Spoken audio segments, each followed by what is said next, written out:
hari ini mulai khotbah Injil Yohanes pasal 1 ayat 1.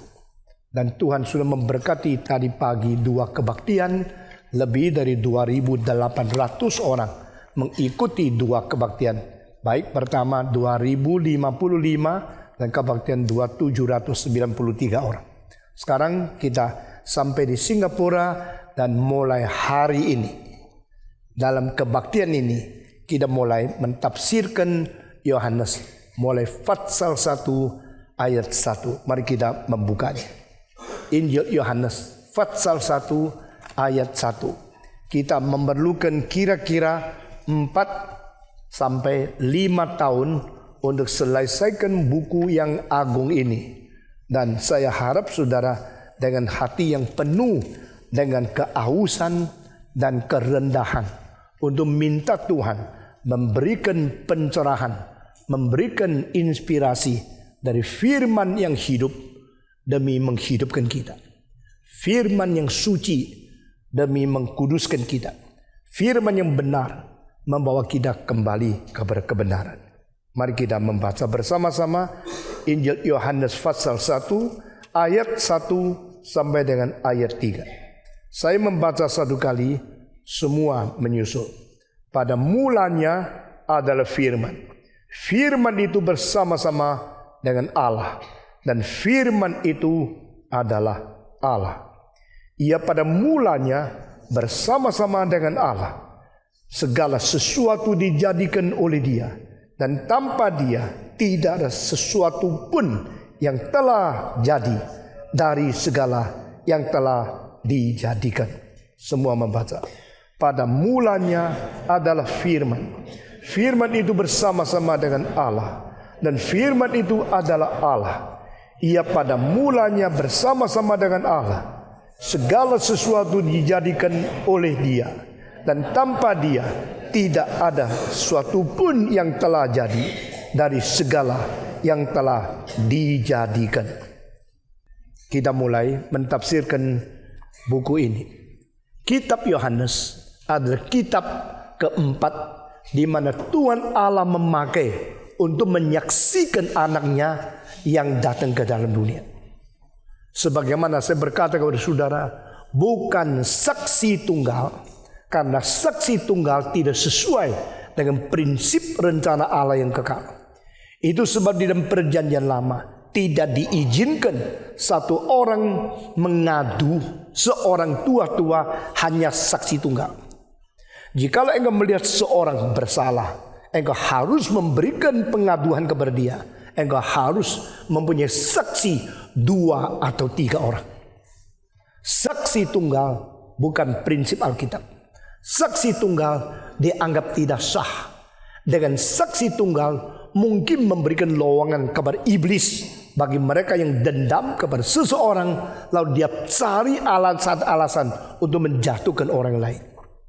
Itu sebab jikalau tua-tua bersalah, harus ada 2 atau 3 saksi yang membicarakan pengaduan itu. Demikian di perjanjian baru, Tuhan pakai prinsip yang sama. Jikalau majelis atau penatua ada kesalahan, ada orang Kristen mau mengadu tentang dia, harus berkesaksian 2 atau 3. Demikian prinsip yang ditetapkan oleh Tuhan Allah. Tuhan Allah sendiri jalankan. Kristen mempunyai begitu banyak saksi untuk menerima firman dari Allah. Kitab suci orang Kristen bukan dari saksi tunggal, dari saksi 40 orang. Dari perjanjian lama sampai perjanjian baru memerlukan 40 orang yang berbeda zaman, yang berbeda latar belakang, yang berbeda kebudayaan, yang berbeda bangsa, berbeda warna kulit, yang berbeda pendidikan, untuk bersama-sama menerima wahyu dari Tuhan dan akhirnya menjadi sesuatu kekompakan, sesuatu persatuan yang tidak bisa dicelah dan tidak bisa dirusakkan. Saudara-saudara sekalian, inilah kesaksian dari Tuhan yang sama tetapi diberikan kepada orang-orang yang tidak sama. Dengan demikian, pada waktu seluruh kitab suci terbentuk utuh dengan sesuatu sistem yang begitu ketat, sempurna, dan tidak mungkin digoncangkan dengan melalui 40 saksi. Maka Injil Yesus Kristus juga Tuhan memakai 4 saksi. Bukan satu, bukan saksi tunggal. Ini menjadi satu prinsip yang penting sekali.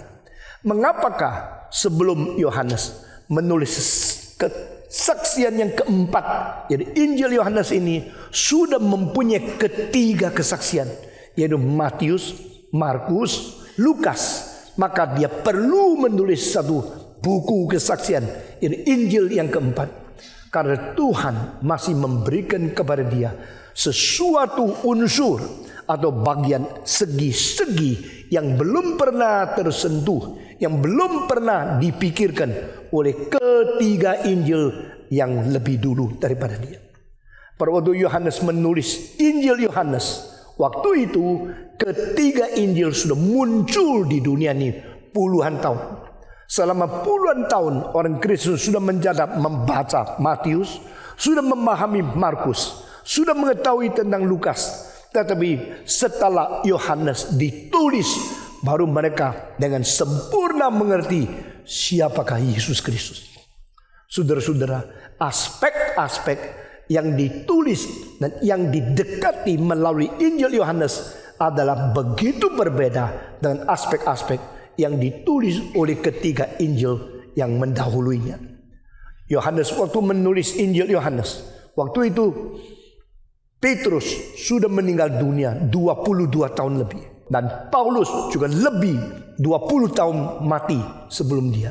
Sehingga dia adalah yang paling lambat menelusuri dan mengkonfirmasikan beberapa hal. Dan akhirnya dia menulis sesuatu yang melampaui semua Injil. Saudara-saudara, 4 Injil urutannya adalah Markus yang pertama.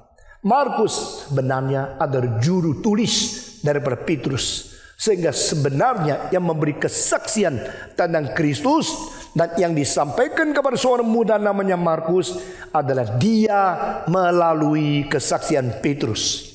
Maka Injil Markus boleh juga disebut sebagai Injil Petrus, karena Petrus melalui Markus menulis akan Injil yang kedua ini. Tetapi di sejarah dia adalah paling dulu muncul, paling cepat ditulis. Maka Injil Markus adalah yang pertama. Sesudah disusul dengan Injil Matius. Setelah 2 buku ini sudah ditulis, maka seorang yang bernama Dr. Lukas, dia adalah seorang bukan Yahudi. Dia bukan keturunan orang Ibrani. Dia adalah seorang Yunani. Seorang Yunani ini mempunyai satu sense of the time schedule, the process of the chronology yang jauh lebih peka daripada orang-orang bangsa lain.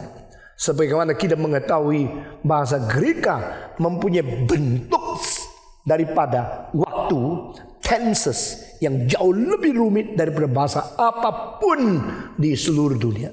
Jika kita orang Indonesia atau orang Tionghoa, kita memakai istilah kata kerja, kita tidak memperduli kapan terjadinya. Saya makan kapan? Hari ini. Kalau kemarin saya makan, kalau besok makan juga. Jadi saya makan bisa 10 tahun dulu namanya makan, bisa sekarang namanya makan, 2 tahun lagi makan, pokoknya makan. Tetapi orang Tionghoa sama, 我吃昨天我吃4年前吃以后吃天天吃. Jadi sama. Tetapi orang Inggris tidak demikian. I eat today, I ate yesterday, I will eat tomorrow. Dengan demikian makan bisa menjadi macam-macam.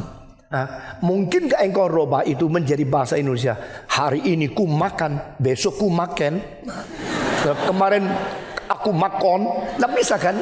Karena itu bukan bahasa kita.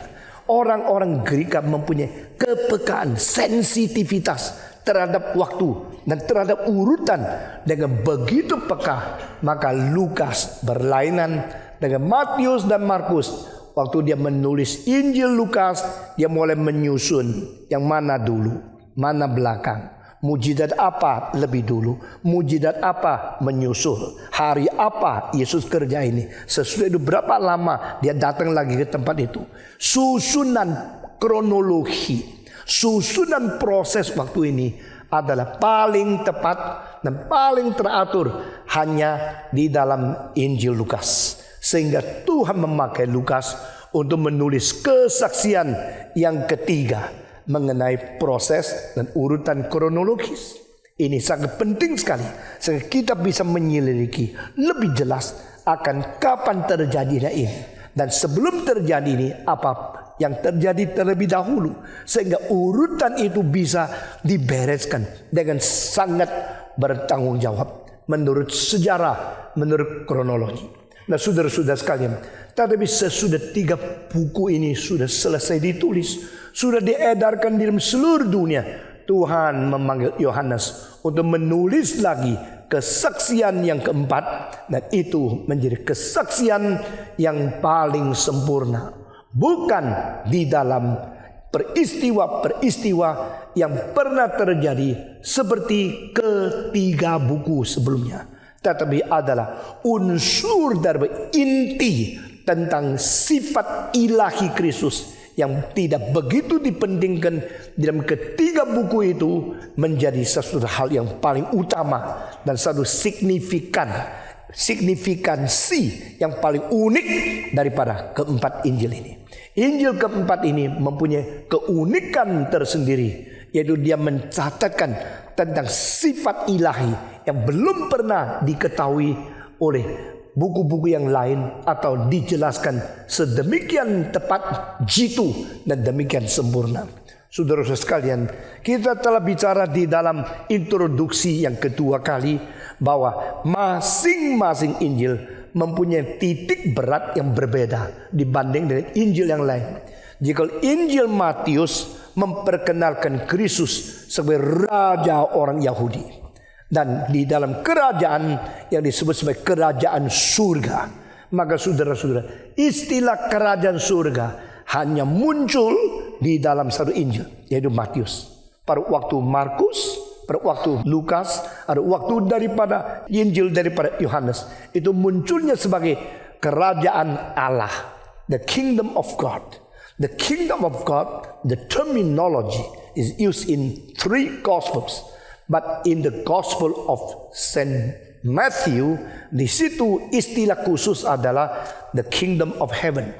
The kingdom of heaven sebenarnya sama dengan the kingdom of God. Tetapi Matius khusus mentekankan kerajaan surgawi, berarti kerajaan yang dibangun oleh Kristus berlainan dengan kerajaan yang berada di dunia ini. Semua kerajaan di dunia ini adalah kerajaan yang sementara. Hanya kerajaan surga adalah kerajaan yang kekal. Semua kerajaan di dunia ini adalah kerajaan yang bisa lenyap. Hanya kerajaan surga itu kerajaan yang lebih tinggi dari semua kerajaan di dunia. Maka di situ Matius mentekankan Yesus adalah raja di dalam kerajaan surga. Kedua, Markus mentekankan Yesus Kristus adalah seorang budak yang turun ke dunia menjadi pelayan bagi seluruh umat manusia. Sehingga di sini menyatakan kerendahan hati dan begitu besar korban dia untuk menjadi budak, menjadi pelayan yang melayani semua orang di dalam kerajaan Tuhan itu. Sedangkan Lukas menuliskan Yesus sebagai seorang manusia yang utuh. Dia mempunyai sifat kemanusiaan yang sempurna. Dia mempunyai kemanusiaan yang dibuktikan melalui segala sesuatu yang pernah dialami, kesulitan yang dirasakan, penderitaan yang diterima. Semua ini membuktikan dia adalah manusia yang penuh dengan sengsara. The man of sorrows, the son of the griefs. Ini semua menurut apa yang dinubuatkan oleh Nabi Yesaya. Di dalam Yesaya pasal 53, dia adalah anak sengsara. Dia adalah manusia yang menderita. Dia adalah manusia yang menderita segala penderitaan, menderita segala sengsara, kesulitan di dalam keadaan sebagai Tuhan tubuh manusia dan sifat manusianya. Saudara-saudara, sampai pada Injil Yohanes, maka tekanannya bukan lagi kerajaan surga. Tekanannya bukan lagi sebagai pelayan. Tekanannya bukan lagi sebagai manusia saja, tapi dia yang menjadi Yesus Kristus. Dia adalah firman menjadi daging. Dia adalah Allah jelma menjadi manusia. Dia adalah bersifat ilahi pada waktu dia di dunia ini. Itu sebab Injil Yohanes menulis tentang sifat ilahi Yesus Kristus yang tidak ada bandingnya. Dan dia melebihi daripada semua malaikat. Dia melebihi daripada semua nabi. Dia melebihi dari semua rasul. Dia adalah anak Allah yang sendirinya adalah Allah sendiri. Datang ke dalam dunia yang dicipta dan menyatakan diri Allah menjadi manusia. Hidup di tengah-tengah kita. Itu sebab tidak heran kalau engkau melihat buku Yohanes adalah satu-satunya Injil yang tidak menulis tentang kelahiran Yesus. Buku Yohanes adalah satu-satunya Injil yang tidak tulis Yesus naik ke surga. Apakah Yohanes tidak percaya Yesus dilahirkan? Cerita Bethlehem tidak muncul di Yohanes. Cerita naik ke surga tidak muncul di Yohanes. Kalau demikian, apakah sebabnya Yohanes cut beginning and cut the ending? Sehingga seperti ada seorang muncul di dalam sejarah. Tidak tahu dia lahir di mana, tidak tahu akhirnya dia kemana. Lahirnya tidak ditulis, pulangnya ke surga tidak ditulis. Apakah Yohanes tidak percaya Yesus dilahir sebagai manusia, yang Allah menjadi manusia melalui anak darah Maria? Apakah dia orang yang tidak beriman, tidak percaya bahwa seorang anak darah mungkin melahirkan juru selamat? Apakah Yohanes tidak percaya Yesus akhirnya diangkat kembali naik ke surga dan tubuh kebangkitannya? Dia percaya Yesus bangkit. Dia percaya Yesus mati. Dia percaya Yesus inkarnasi. Tetapi kenapa tidak tulis Yesus lahir? Mengapa tidak tulis Yesus naik ke surga? Saudara-saudara, karena menulis Yesus lahir dan menulis Yesus naik ke surga, ini adalah sifat manusia yang menjadi orang, lalu orang itu menuju ke surga. Tapi bagi Yohanes, Kristus itu adalah Allah, maka tidak dipentingkan Allah bagaimana dilahirkan, tidak dipentingkan Allah bagaimana naik ke surga, karena dia adalah Allah menyatakan diri di dalam keadaan manusia. Saudara-saudara, itu sebab Injil Yohanes mempunyai keunikan tersendiri yang tidak ada pada Injil-Injil yang lain. Nah, inilah aspek keempat untuk menyeluruh dan untuk menyempurnakan kesaksian empat. Bukan saksi tunggal, bukan saksi dua, bukan saksi trio, tapi saksi kuadrat. Saksi empat dari empat segi untuk membuktikan, mensaksikan seorang yang namanya Yesus Kristus di dalam sejarah. Nah, saudara-saudara, pada kalimat pertama, maka Injil Yohanes mencatat satu kalimat. Pada mulanya adalah firman. Dan dia mulai dengan satu permulaan. Dalam bahasa Greka ini archi. Archi itu dipakai oleh Thales, Anaximenes, oleh Pythagoras, oleh orang-orang yang di dalam filsafat yang disebut the beginning of the philosophy, beginning of the seeking of the wisdom. Dan orang-orang filosof daripada permulaan, bapak filosofi kuno namanya Thales, Thales. Lalu disambung oleh muridnya Anaximenes. Lalu disambung lagi oleh muridnya namanya Anaximenes. Nah, ini orang, mereka pertama-tama mau menjelaskan satu hal. Pada permulaan alam semesta ini dari apa sih? Permulaan itu apa yang ada? Apa yang tidak ada? Dari sebuah yang tidak ada, mulai ada itu apa? Nah, Thales mengatakan mulai cuma satu, yaitu pada arki. Yang ada itu bentuknya namanya water, air. Lalu muridnya mengatakan tidak. Pada permulaan itu bentuknya adalah uap. Lalu murid mengatakan tidak. Pada akhirnya permulaan yang paling mula itu daripada infinite, yaitu yang tidak terbatas.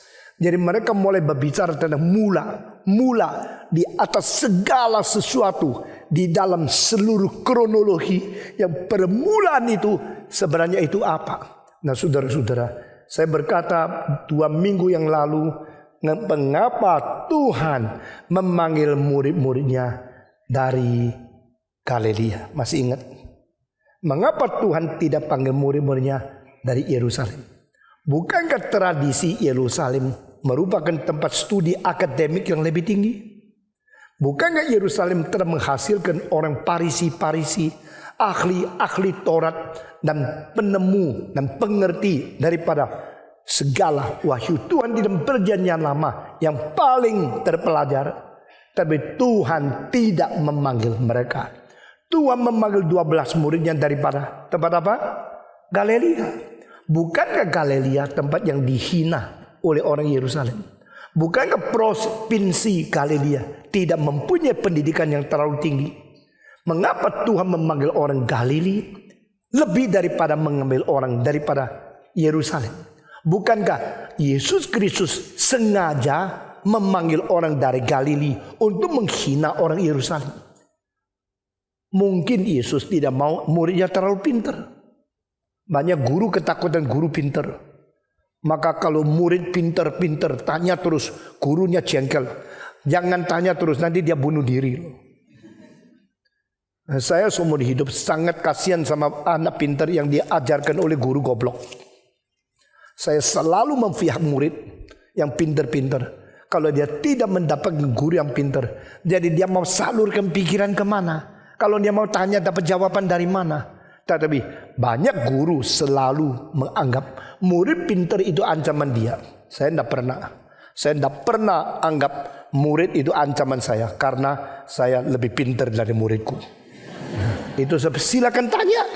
Yuk tanya pertanyaan bagaimana sulit pun. Bagi saya hanya mengupas kacang gampang sekali. Nothing too difficult.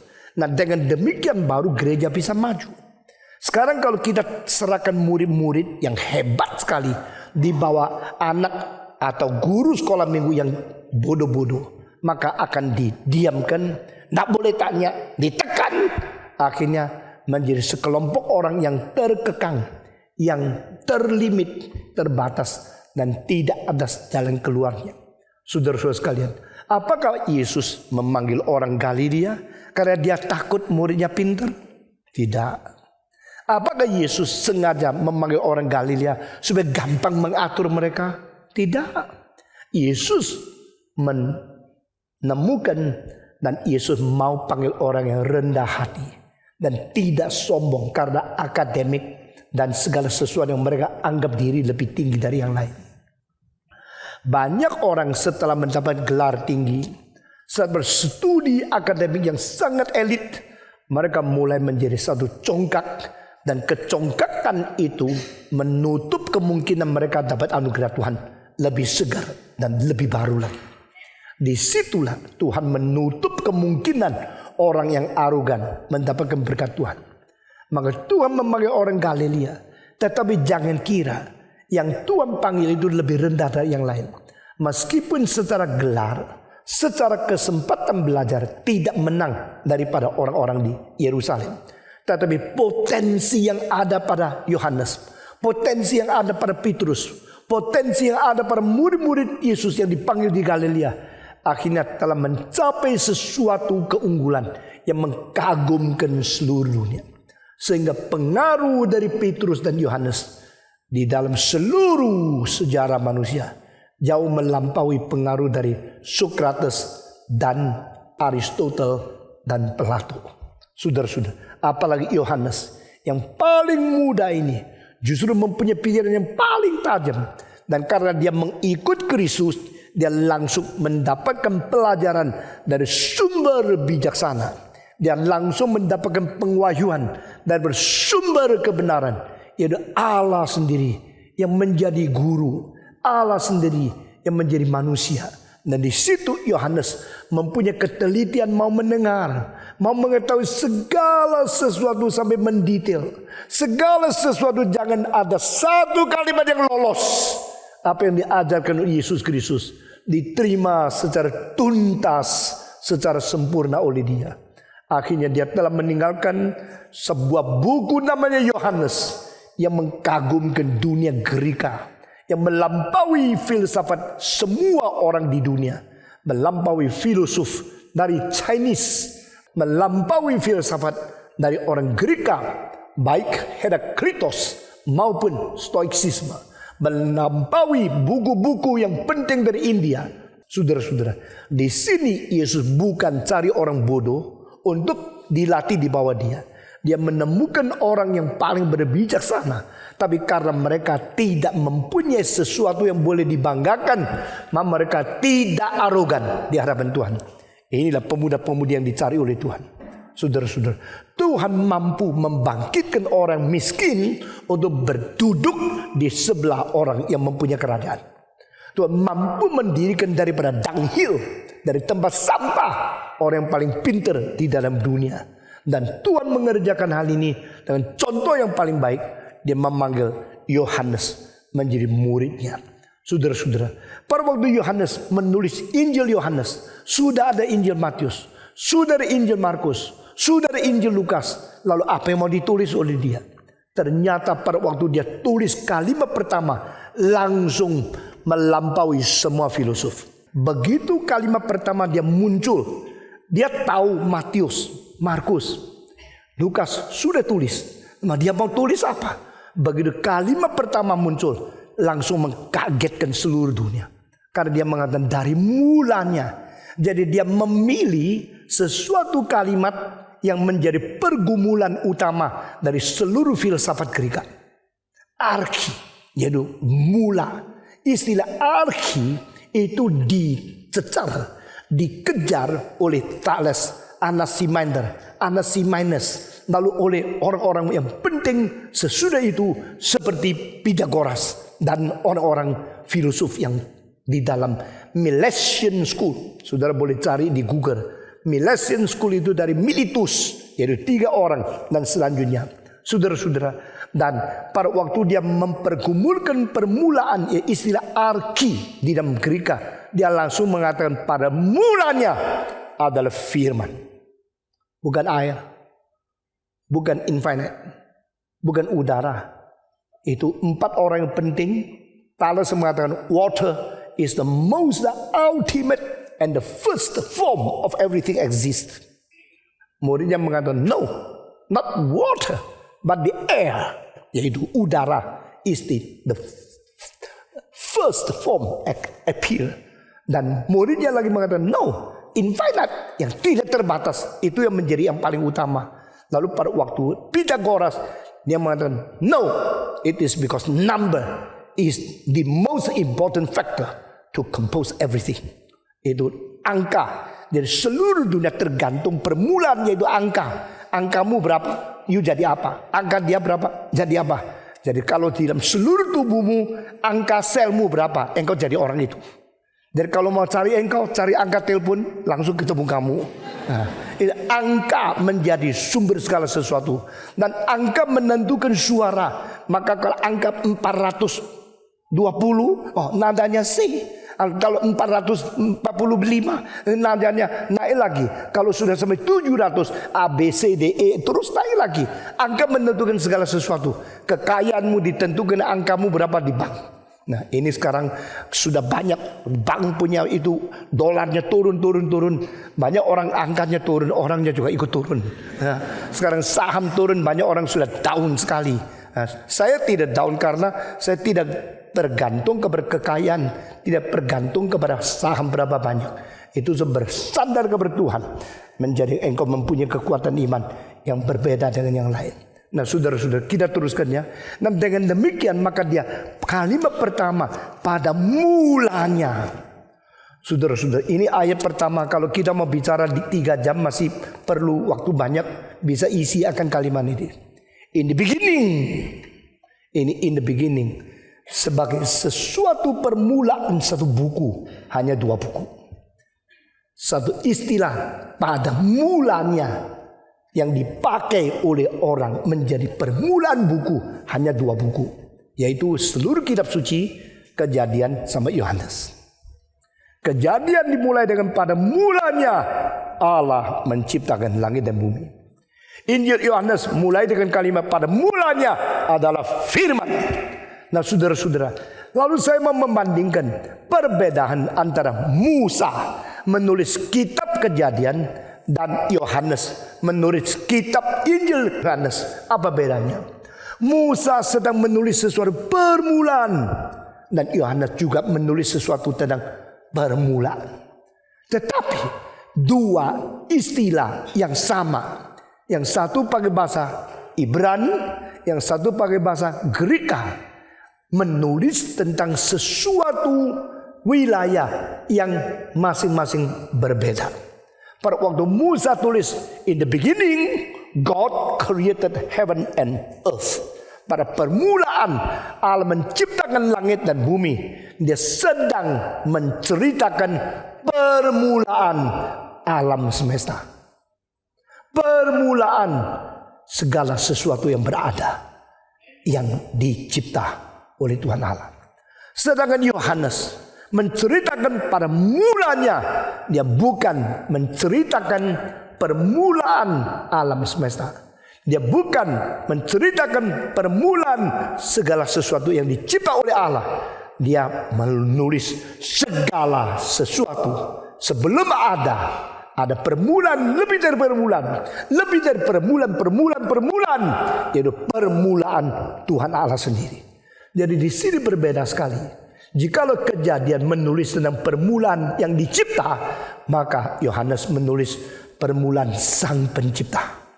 Saudara-saudara, maka pada waktu 2 istilah ini diterjemahkan ke dalam Alkitab bahasa Tionghoa, maka telah dipilih istilah Tionghoa yang berbeda. Saudara yang mengerti bahasa Tionghoa coba angkat tangan. Yang mengerti coba angkat tangan. 1, 2, 3, 4, 5, 6, 7, 8. Saudara-saudara, di dalam kitab Kejadian pasal 1 ayat pertama mengatakan Qi Chu 上帝创造天地. Pada permulaan Allah mencipta langit dan bumi. Tetapi di dalam Yohanes di situ tidak pakai cicu. Di situ dikatakan tai chu you tao. Jadi permulaan ini adalah permulaan alam semesta, permulaan waktu dan tempat, permulaan ciptaan, permulaan dari segala sesuatu di bawah karya ciptaan Tuhan. Tetapi Yohanes mengatakan pada permulaan itu bukan permulaan dunia, bukan permulaan sejarah, bukan permulaan keberadaan daripada space and time, tapi permulaan daripada permulaan. Di situ permulaan sebelum dunia ada, permulaan Tuhan Allah. Karena Allah ada lebih mula daripada semua yang dicipta sebagai sesuatu karya melalui pekerjaannya. Permulaan karya Tuhan itu permulaan setelah dicipta. Tapi permulaan Allah ada permulaan yang tidak ada mencipta. Di sini langsung kita melihat perbedaan antara keberadaan yang kontingen dan keberadaan yang inkontingen. Saudara-saudara, the contingent existence and the incontingent existence. Nah, saya menjelaskan 2 istilah yang agak sulit ini di dalam semua khotbah hampir tidak dipakai. Tapi saya hari ini harus membedakan ini. Karena keberadaan yang kontingen dan keberadaan yang inkontingen itu berbeda sekali. Perbedaan antara kontingen dan tidak kontingen berarti yang terbatas dan sementara, dan yang tidak terbatas yang kekal. Saudara-saudara sekalian, sekarang kita ambil contoh. Stephen Tong ada tidak? Ada. Ada di mana? Ada di sini. Ada mulai kapan? Mulai 1940. Karena tahun itu tahun kelahiran saya. Jadi kalau ditanya bagaimana dengan 1930? Jawaban adalah Stephen Tong belum pernah ada. Belum ada. Belum dilahir. Dan waktu itu tidak ada. Mengerti maksud saya? Jadi saya ada secara ada permulaan. Dan permulaan saya ada permulaan saya lahir. Saudara tidak bisa menemukan peristiwa saya pergi ke Paris tahun 1920. Tidak mungkin. Karena waktu itu saya belum ada. Maka segala sesuatu mengenai semua kegiatan saya, melalui semua pengertian perjalanan saya, hanya didasarkan setelah dilahirkan. Jadi kelahiran saya menjadi permulaan saya. Permulaan saya sama permulaan sejarah tidak bisa dibandingkan. Karena permulaan sejarah saya belum ada. Tetapi sejarah permulaan itu sudah ada. Sampai pada satu waktu saya ada. Maka saya mulai ada kalau kelahiran saya itu menjadi satu fakta. Lalu sampai kapan Stephen Tong ada? Engkau mengatakan mungkin sampai 2010. Sekarang 2008. Mungkin 2 tahun lagi dia mati. Kalau 2010 saya mati, maka berarti saya berada mulai daripada 1940 sampai 2010. Mengerti? Nah, di dalam 70 tahun itu namanya periode atau span of my existence. Itu namanya satu wilayah dan satu batas di mana saya berada. Setelah 2010 saya tidak ada umpamanya, ya. Kalau lebih panjang umur juga boleh lah begitu. Nah sampai tahun itu sudah tidak ada, maka engkau mengatakan tidak usah bicara lagi. Dia tahun 2011 mengadakan KKR di mana? Karena waktu itu sudah tidak ada. Maka keberadaanku adalah keberadaan yang real, yang faktual, yang sungguh-sungguh, tetapi ada mulanya, ada akhirnya. Ngerti? Nah, mula dan akhir ini menjadi sesuatu ikatan bagi keberadaanku. Nah, keberadaanku tidak mungkin melampaui 2 angka ini. Sebelum lahir, tak mungkin saya lari ke sini, kerja itu, menampilkan diri di kota apa. Setelah saya mati, tak mungkin saya mempunyai rencana untuk kerja di sini atau mengunjungi akan negara itu. Tak mungkin, karena itu sudah di luar batasan ini. Nah, ini keberadaan adalah keberadaan yang real, tapi sementara. Keberadaan yang real, tapi terbatas. Keberadaan yang real, tapi tidak kekal. Nah, saudara-saudara, lalu kalau gini sayang ya, Stephen Tong pergi, lalu tidak ada lagi. Kita hanya bisa ingat dia di memori. Kita ingat dia di catatan. Kita membaca khotbahnya melalui cetakan-cetakan yang pernah dicetak. Ini saja. Tapi dia tidak lagi khotbah. Dia tidak lagi bergerak. Dia tidak lagi berada. Engkau bilang nggak begitu loh. Sebelum dia mati lahirkan anak loh. Oh, itu sebab kalau begini, he is survived by his son. Dia diteruskan untuk hidup di dunia oleh anaknya. Itu sebab orang Tionghoa menganggap itu penting sekali. Kalau lu tidak kawin, tidak melahirkan anak, itulah kekurang ajaran paling besar bagi nenek moyangmu. Nenek moyangmu susah payah turunkan sampai ribuan tahun sampai kamu, engkau stop, kurang ajar lu. Engkau bilang, saya tak mau nikah. Itu istilah saya tak mau nikah. Saya tidak mau ada anak. Itu adalah pemberontakan terbesar terhadap nenek moyangmu. Itu namanya Fu Bu Xiao You San Wu Hou Wei Da. Di dalam Pudhao, di dalam kurang ajar kepada orang tua ada 3. Yang paling besar Pudhao itu tidak melahirkan anak. Nah, ini dari kalimat Mencius ya. Nah, saudara, maka sebenarnya ya, orang bilang agama Kristen, agama impor. Agama Kristen, agama luar negeri. Kita orang Kristen, kita orang Tionghoa, orang Buddhisme. Salah. Buddhisme bukan agama Tionghoa. Buddhisme juga datang dari luar negeri. Dari mana? Dari India. Jadi India, Asia. Ibrani juga Asia. Semua agama dari Asia kok. Lu agama barat ya, lu agama imperialis. Enggak, semua agama dari timur, semua agama dari Asia. Di luar Asia tidak pernah ada benua menghasilkan agama yang besar. Perhatikan kalimat-kalimat ini. Sehingga kalau engkau mengatakan agama Kristen, agama impor, agama luar negeri, agama barat, saya berkata agama Hindu, agama Buddha, juga agama impor, juga agama luar negeri, mau Marxisme, mau komunisme, tetap itu dari luar, itu dari barat, itu juga dari luar negeri. Sama, jangan sombong. Eka bilang, semua tak mau, saya mau Einstein. Tetap luar negeri, tetap dari barat, tetap bukan asal daripada Cina. Sama. Nah sekarang tidak usah debat lagi lah. Lalu engkau mengatakan agama Tionghoa itu adalah taat kepada orang tua. Maka kalau agama Kristen seperti kurang taat, mau jadi hamba Tuhan, tidak diizinkan oleh orang tua, tetap pergi ke seminari, tetap sekolah teologi, kurang ajar ini tidak taat sama orang tua, ini pedau. Nah saudara-saudara, sekarang kita kembali kepada ayat ini. Pada waktu Yohanes mengatakan pada mulanya adalah firman. Nah di sini dia mengatakan tentang apa? Tentang contingent and incontingent. Saya sudah menjelaskan. Tahun 1940 saya mulai ada.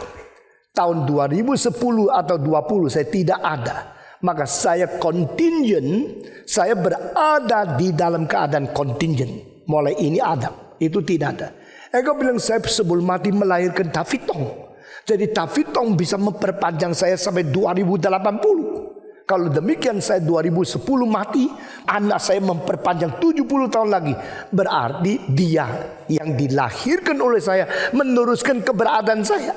Lalu sebelum dia mati, dia lahirkan lagi, tidak tahu Samson Tong atau siapa. Lalu menjadi sampai 2120. Dengan demikian ini sursila, ini kronologi daripada satu keluarga bersambung terus. Maka di dalam hal ini kita mau tanya satu pertanyaan. Kalau papa saya tidak menikah dengan mama saya tidak mungkin ada kan? Kalau saya tidak nikah, David Tong tidak pernah ada kan? Kalau David Tong tidak menikah, tidak mungkin ada Daniel Tong kan? Daniel Tong tidak menikah lagi besok besar, tidak mungkin ada Samson Tong atau ada Tong apa saya tidak tahu. Pokoknya ini Tong, Tong, Tong, Tong, Tong, muncul dan mati. Sebelum mati, nikah dan lahir. Setelah lahirkan muncul lebih daripada kematian ayahnya. Dan dengan demikian satu contingent existence survive by another contingent existence. And another contingent existence survive by another contingent existence. Dan dengan demikian terus menerus. Maka hal ini merangsang pikiran dari seorang teolog, seorang filosof 600 tahun yang lalu, yang namanya Thomas Aquinas. Thomas Aquinas di dalam 5 ways of evidence that God exists. Dia mengatakan in the contingent existing world there must be one in contingent existence forever and ever. Kalau itu tidak ada, ini tidak mungkin ada. Saya boleh ada, boleh tidak ada. Saya sebelum ada, tidak ada. Saya setelah tidak ada lagi. Dan saya hanya contingent. Anak saya contingent, semua lagi contingent, semua lagi contingent. Jadi dunia ini boleh tidak ada saya, boleh tidak ada anak saya. Kalau anak saya tidak menikah, dunia ini boleh tidak ada cucu dia. Nah, dengan demikian setiap keberadaan contingent adalah keberadaan sementara, tidak mutlak. Tetapi kalau tidak satu keberadaan yang menelusuri dari kekal sampai kekal untuk menopang semua keberadaan contingent, dunia ini jadi apa? Maka Thomas Aquinas mengatakan the incontingent existence is the foundation of all contingent existence, and that is a must. That is the absolute necessity, and that absolute necessity is called God. Maka dari sini di antara 5 jalan, salah satu adalah melalui incontingent absolute existence yang harus ada, membuktikan Allah tidak boleh tidak ada. There must be God. You need to have a God untuk menjaga eksistensi yang contingent tambah contingent tambah contingent bisa terus menerus karena ada satu incontingent God becomes the necessity of the support of all contingent existences. Saudara-saudara, waktu saya masih muda belajar banyak filsafat, dan salah satu daripada Thomas Aquinas membuktikan Allah ada 5 jalan. Saudara bisa cari sendiri 5 ways to proof the existence of God dari Thomas Aquinas. Kita cari sendiri dan buku dan sebagainya. Nah saudara-saudara, salah satu ini. Nah saudara-saudara, apakah yang mau ditulis oleh Yohanes? Saya harap biasanya tidak terlalu rumit, tapi mungkin tidak bisa. Kita mentafsirkan Yohanes tidak seperti gereja-gereja biasa, baca-baca lalu sembarang saja terus ngomong. Tidak, saya tidak akan mengkelabui saudara. Saya bukan menipu saudara. Saya akan membongkar, mendongkel, menginspirasikan dan menghasilkan segala potensi saudara yang terdalam untuk menjadi orang yang paling pintar, menjadi orang yang paling mungkin mengerti secara tuntas akan firman Tuhan ini. Saudara-saudara, saya kasih tahu terus terang, apa yang kau dengar di mimbar ini tidak ada di gereja lain, tidak ada di buku. Dan kalau engkau betul-betul tuntas mengerti selama 5 tahun ini akan Injil Yohanes, seumur hidup engkau mempunyai sesuatu landasan, fondasi yang kuat luar biasa, hampir tak mungkin digoncangkan oleh siapa. Kiranya Tuhan memimpin kita dengan teliti, dengan rendah hati, dengan aus, mendidik kita sendiri melalui firman yang dikhotbahkan kepada kita di dalam mimbar ini. Saudara-saudara, waktu saya masih muda, saya ingin sekali belajar seperti ini, tapi tidak ada pendeta yang mengisi. Akhirnya saya sendiri mempersiapkan diri, saya mempelajari, merenungkan, membandingkan, menelusuri, memperdalam, dan akhirnya saya mempaparkan semua ini menjadi satu karya untuk menjadi kenikmatan penyelidikan Anda dan penikmatan Anda untuk mengerti firman Tuhan. Pada mulanya ada firman. Di sini Yohanes sudah melepaskan diri daripada contingent world. Karena Musa mengatakan pada mulanya Allah menciptakan dunia, langit dan bumi. Sehingga dunia yang kelihatan ini, contingent world ini adalah dihasilkan oleh incontingent God. Langsung dunia dan pencipta dunia dipisahkan. The qualitative difference between the creator and the creatures. Nah ini adalah satu ciri khas iman kekristenan. Iman kekristenan dari halaman pertama perjanjian lama, yaitu memisahkan sang pencipta dari yang dicipta. Yang dicipta itu hanya ciptaan saja. Bagaimana hebat, bagaimana kaya, engkau siapa? Yang dicipta oleh Tuhan. Tuhan, engkau hina, engkau tidak mengerti, tidak peduli. Karena dia tidak tergantung engkau ngerti atau tidak ngerti. Dia tidak berubah karena engkau menghina dia. Dia tetap adalah sang pencipta langit dan bumi. Sang pencipta dan yang dicipta berbeda. Dan perbedaan itu bukan perbedaan daripada jumlah kuantitas. Itu perbedaan secara kualitas.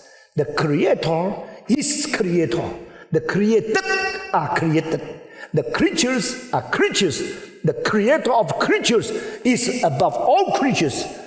Qualitative difference. Ini ditulis oleh Musa pada kalimat pertama. Tetapi Yohanes waktu menulis kalimat pertama, dia melampaui perjanjian lama. Dia bukan bicara tentang contingency dan incontingency. Langsung dia membicarakan sifat incontingency itu begitu hebat.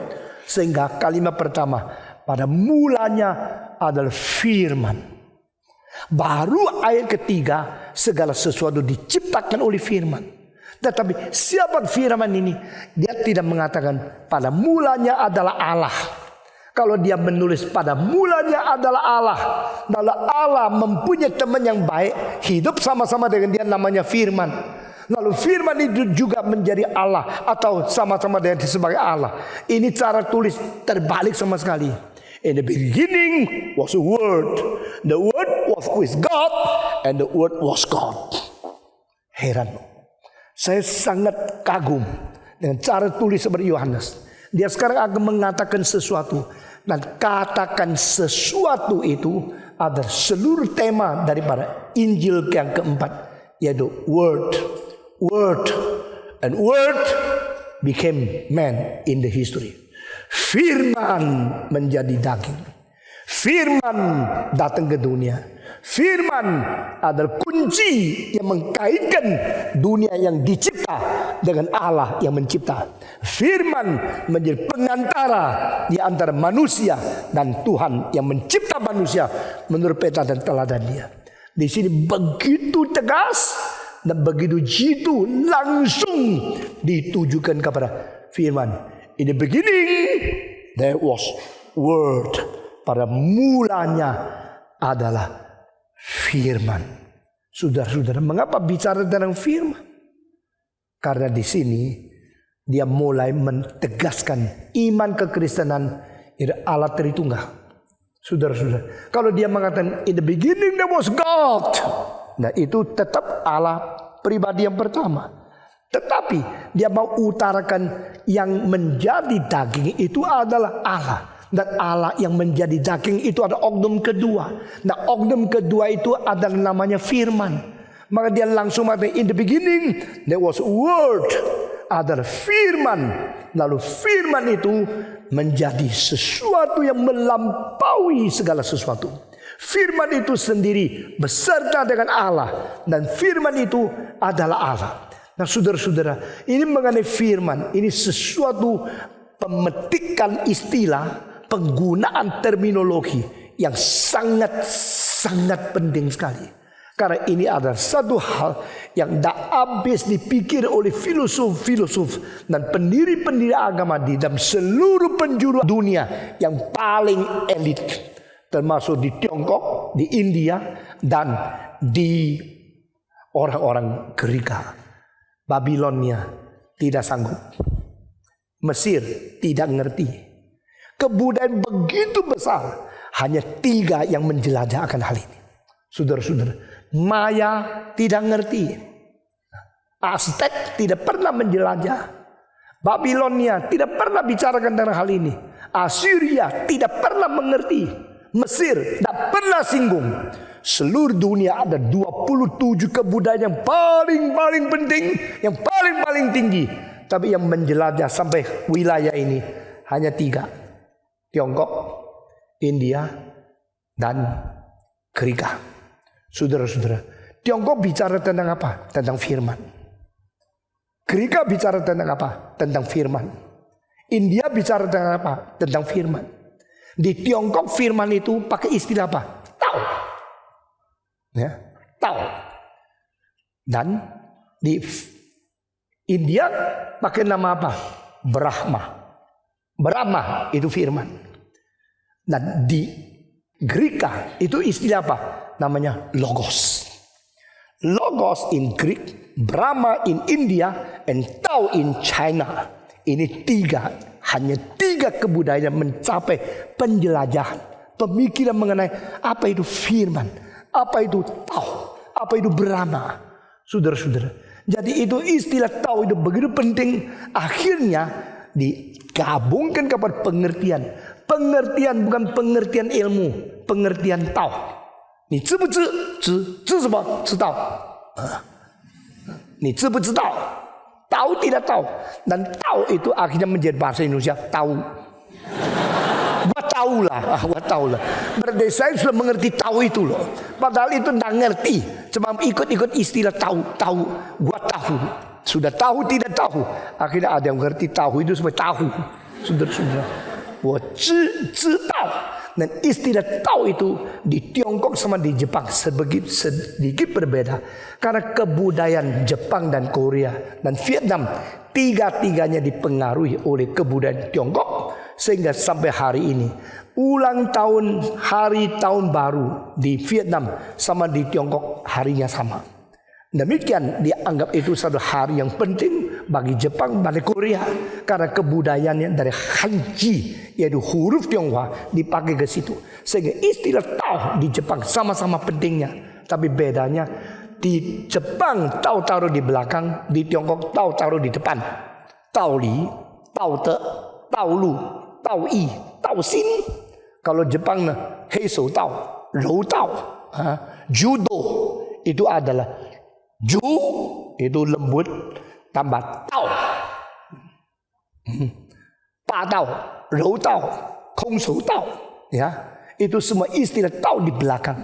Ini semua berbeda dengan Chinese. Saya sekarang tidak memperbandingkan semua kebudayaan. Nanti terlalu rumit, saudara akhirnya lupa Yohanes.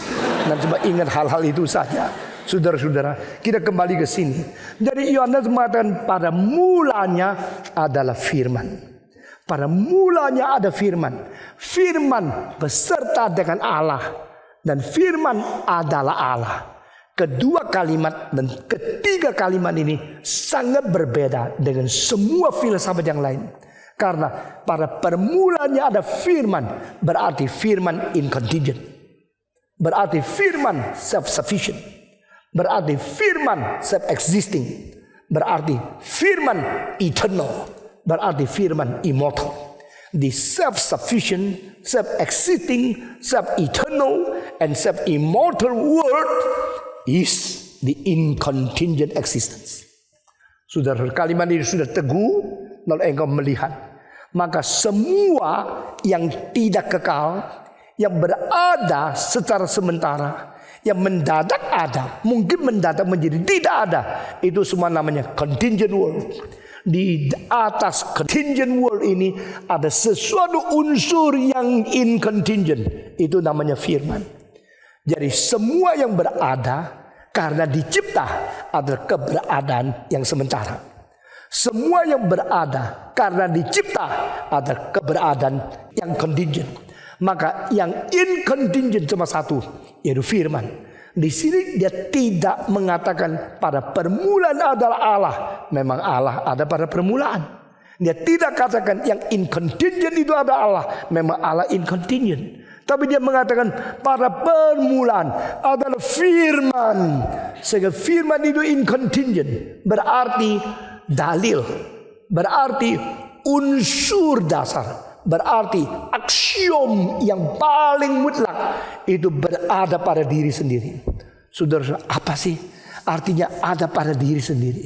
Saya berada. Hasil papa saya berada, mama saya berada, dan mereka menikah, mereka bersetubuh, lalu melahirkan aku. Jadi my existence is a result of the relationship between my father and mother to beget me. Mereka melahirkan saya setelah mereka bertemu. Keberadaanku bukan incontingent, keberadaanku adalah contingent, hasil dari mereka bertemu. Dan mereka pun sendiri menjadi berada karena papa mama mereka menikah, melahirkan mereka. Sehingga ini semua ini bukan incontingent. Tapi yang incontingent itu ada dalil di dalamnya. Sehingga dalil-dalil itu sendiri menjadi satu rumus yang kekal dan mempunyai kekuatan yang melampaui segala yang contingent. Maka saya mengambil satu contoh ya. 2 tambah 2 adalah berapa? Berapa? Mulai kapan?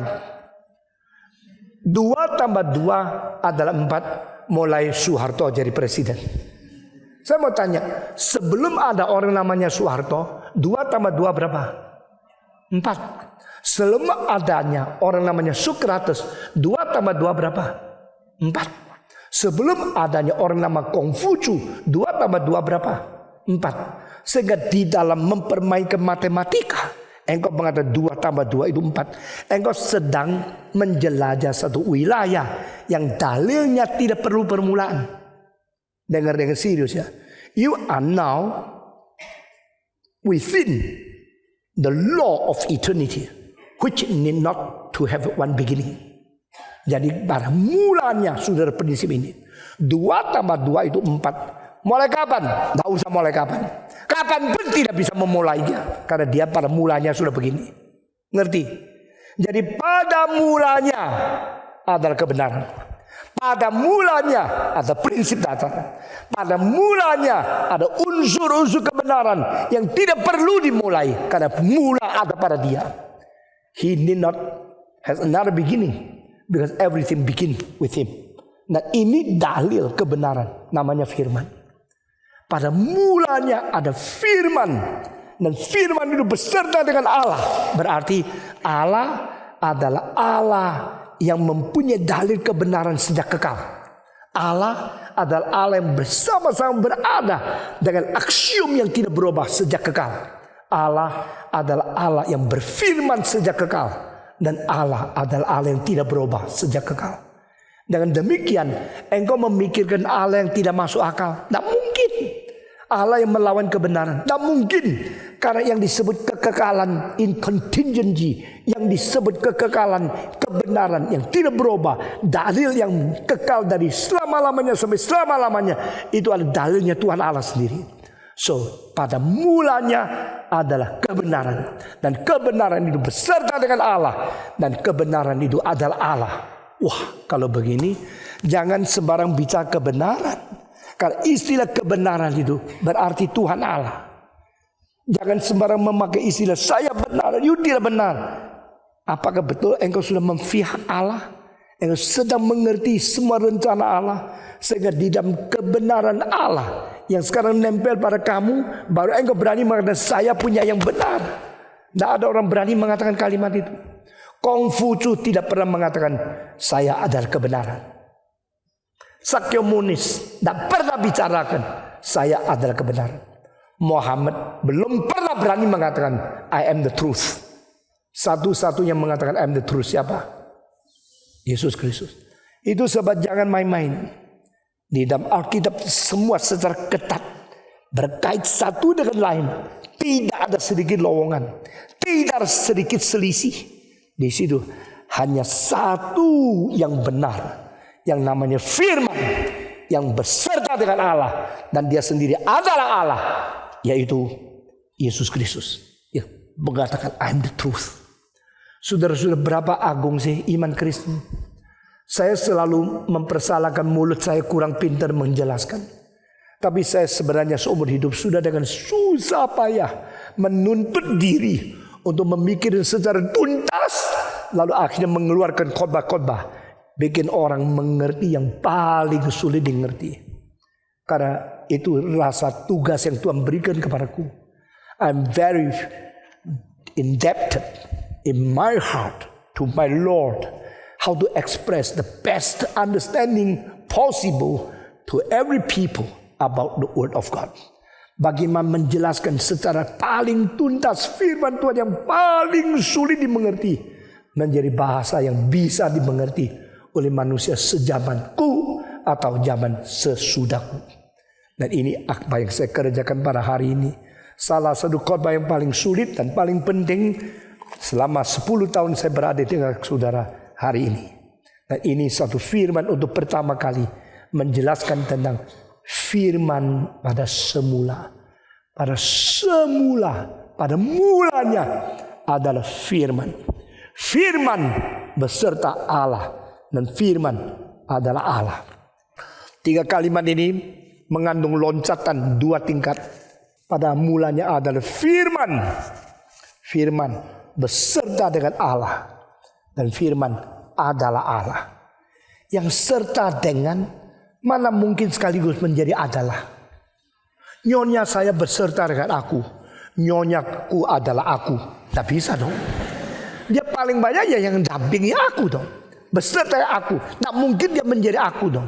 Nah, di sini apa yang mau dikatakan oleh Yohanes? The one who is called the Word, the eternal Word, was with God, and He was God. Di sini dia akan menyatakan bahwa Allah itu bukan Allah yang tunggal-tunggal, tapi Allah yang beroknum berbeda, tapi tetap tunggal. Ini konsep New Testament. Ini konsep baru. Konsep yang tidak ada pada seluruh perjanjian lama. Ini konsep yang tidak ada pada semua agama. Ini konsep yang melampaui kemungkinan manusia berpikir dengan rasio yang dicipta oleh Tuhan. In the beginning was the Word, and the Word was with God, and the Word was God. Apakah si Yohanes kurang pintar sehingga menulis kalimat tautologi atau menulis satu kalimat yang self conflict, satu kalimat yang ilogika sama sekali? Tidak. Dia adalah mempunyai satu logika yang melampaui logika biasa, dan ini adalah supra logika dari Allah sendiri. The Word was with God, and the Word who was God Himself. Mari kita mengerti. Saya percaya Gereja Reform Injili Indonesia akan menjadi gereja yang paling kuat jika kita betul-betul mengikuti dan mengerti semua yang dikhotbahkan, direncanakan oleh Tuhan melalui saya sebagai pendiri gereja ini. Saya tidak bermain-main mendirikan gereja di dunia, sudah memupuk satu kelompok yang berada di gereja ini dengan pengertian yang melampaui semua gereja yang lain. Lalu engkau bukan sombong, engkau tetap rendah hati untuk melayani dunia, bawa mereka kembali kepada teologi yang benar dan mengerti apa yang kau mengerti melalui pimpinan Roh Kudus. Saudara-saudara, in the beginning there was a word. The word was with God. That word was God. Lalu baru ditulis dengan ayat kedua, from the beginning the word was with God. Jadi di sini diulangi lagi. Itu firman beserta dengan Allah. Dan firman itu adalah dari permulaan firman beserta dengan Tuhan Allah. Kalau demikian berarti Allah kekal, firman juga kekal. Allah incontingent, firman juga incontingent. Allah tidak perlu satu dasar permulaan yang menjadi fondasi dia. Demikian firman juga tidak perlu satu fondasi lain menjadi dasar dia. Sama. Karena dari permulaan firman dan Allah bersatu. Lalu baru ayat ketiga mengatakan segala sesuatu diciptakan oleh dia. Nah herannya, kenapa Yohanes tidak mau tulis Allah yang ada pada permulaan, Allah yang mencipta? Itu jelas. Tapi dia membalikkan firman yang ada pada permulaan, firman yang beserta dengan Allah, firman yang adalah Allah, dan firman yang mencipta. Kalau demikian, Allah yang mencipta atau firman yang mencipta? Kalau Allah yang mencipta, semua beres. Kita semua mengetahui. Ini persis dengan apa yang kita sebut sebagai iman rasul di kalimat pertama. Aku percaya kepada Allah, Bapa yang Maha Kuasa, pencipta langit dan bumi.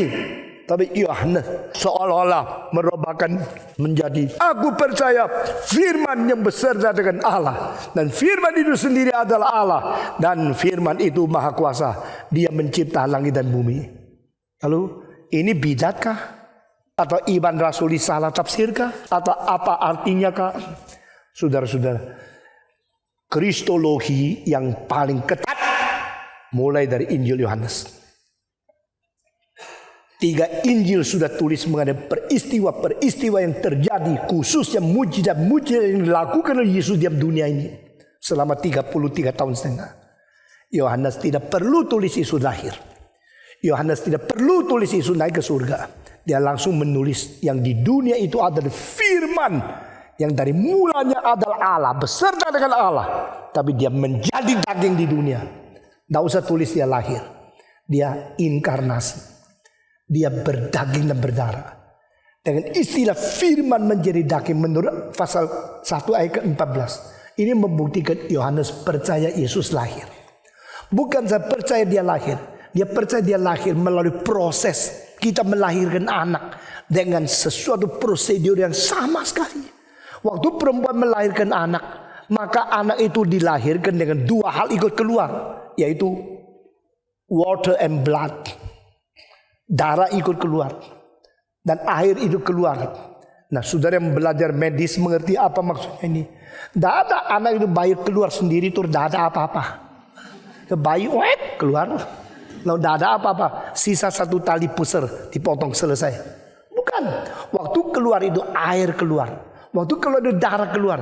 Maka karena Yohanes percaya Yesus lahirnya melalui prosedur seperti bayi siapapun yang lahir, maka di dalam 1 Yohanes, sekali lagi Yohanes yang tulis, dia mengatakan yang datang melalui air dan darah adalah Yesus Kristus.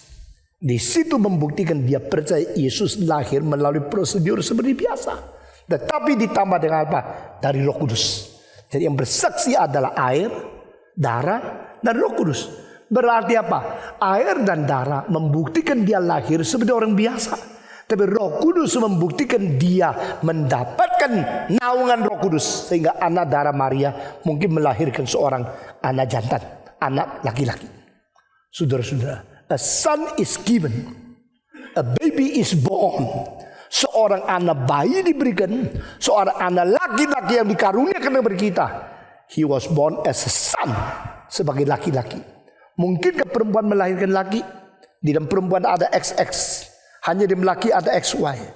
Jikalau perempuan tidak disetubuhi oleh laki-laki, tak mungkin melahirkan anak yang menjadi laki-laki. Paling banyak melahirkan XX, perempuan bukan? Tapi a son is given, a child is born. Ini di dalam Yesaya pasal ke-9 ayat ke-6. Di situ membuktikan yang dilahirkan itu laki-laki, dan Maria melahirkan laki-laki. Sehingga Yohanes pada waktu menulis kitab buku 1 Yohanes pasal 4, dia membuktikan, dia percaya Yesus dilahirkan melalui darah dan air dan disaksikan oleh Roh Kudus. Sehingga di Injil Yohanes tidak usah tulis. Dengan sendiri dia percaya Yesus datang sebagai firman menjadi daging. Tetapi mengapa di sini ditulis ayat ketiga, dia dipakai Tuhan, melalui dia diciptakan segala sesuatu. Berarti sang pencipta adalah Allah Tritunggal. Nah saudara-saudara, saya akan mengakhiri khotbah ini dengan beberapa kalimat yang penting. Semua dengar. Saya sekarang berbicara. Waktu saya berbicara, kalimat itu keluar dari saya. Tapi kalimat itu waktu keluar, saya mengutarakan kalimat itu melalui apa? Napas. Mungkin gak orang bicara tidak usah napas? Jawab.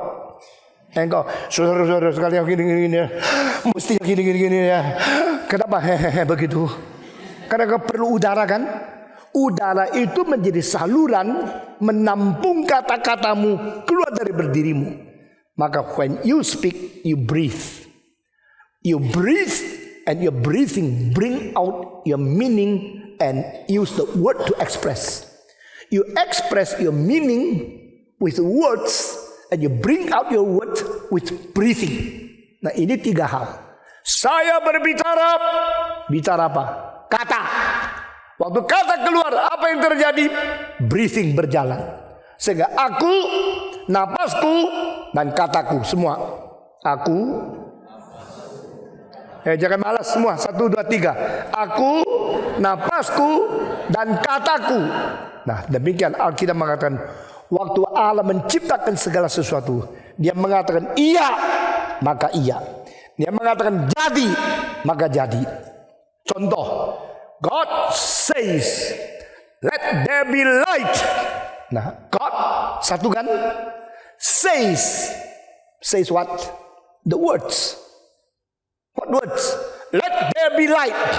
Kalimat ketiga, and there was light. Ngerti maksud saya? Biarlah ada terang, maka terang adalah. Allah bagaimana mencipta? Allah mencipta dengan kalimat, dengan kata, yaitu firman. Allah berfirman, lalu firman sudah keluar, Roh Kudus itu keluar sebagai napas Tuhan Allah. The Spirit of God is the breathing of God.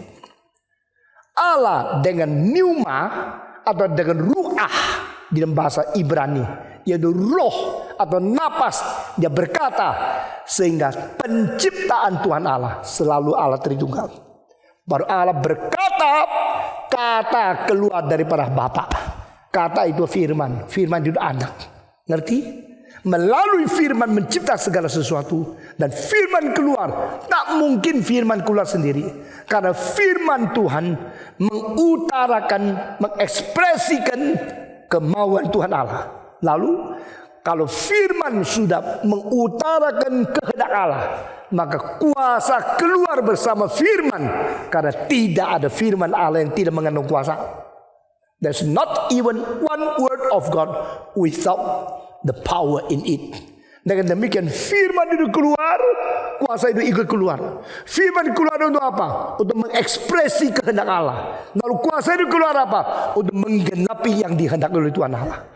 So God expresses His will by His spoken words, and God accomplishes His will by giving His Spirit.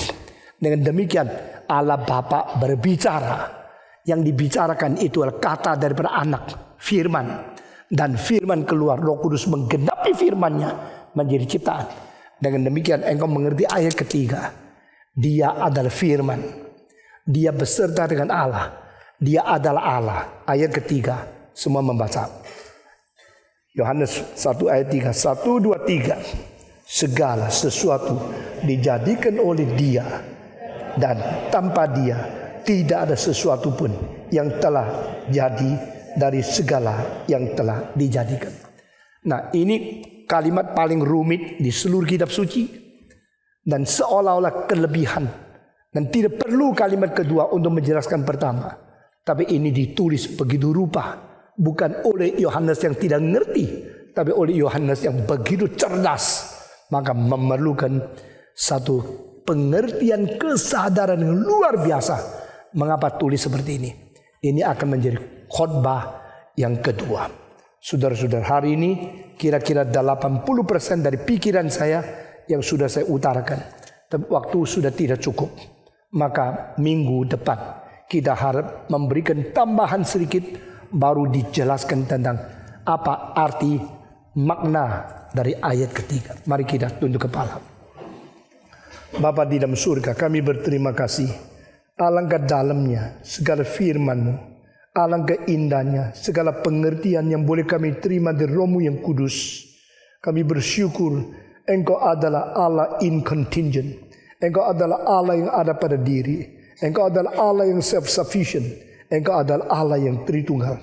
Engkau adalah Allah yang mempunyai dalil, mempunyai firman dan kebenaran yang kekal. Dan melalui dalil dan kebenaran kekal itu, Engkau telah menciptakan segala langit dan bumi. Kami berdoa kiranya pengertian kesadaran melebihi apa yang mungkin kami mengerti pada hari ini, Tuhan karuniakan. Sehingga pendalaman akan firman-Mu, pendalaman akan Injil dari Yohanes boleh menjadi milik kami, yang membawa kami menuju kepada kesempurnaan yang lebih berkenan kepada hati Tuhan. Dengar doa kami yang kami panjatkan dalam nama Yesus Kristus, penebus dan juru selamat kami yang hidup. Amin.